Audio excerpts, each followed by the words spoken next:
The Rubik's Cube was invented in 1974 by a Hungarian professor, Erno Rubik. This is him. This is the first Rubik's Cube, which was known as the Magic Cube, and this is the Rubik's Cube that we have now.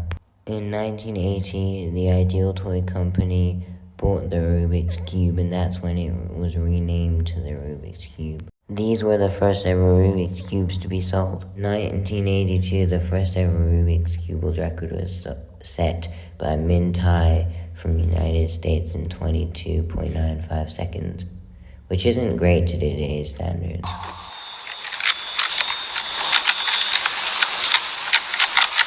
Min Tai, 16 years of age, living in Los Angeles, California. He came to the United States 3 years ago with his family from Vietnam.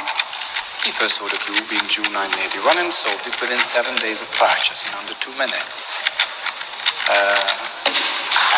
The first sub-10 3x3 single was by no other Felix M. Diggs in 2010. Sadly, I have no footage of it. The current world record is by Max Park in 3.13 seconds.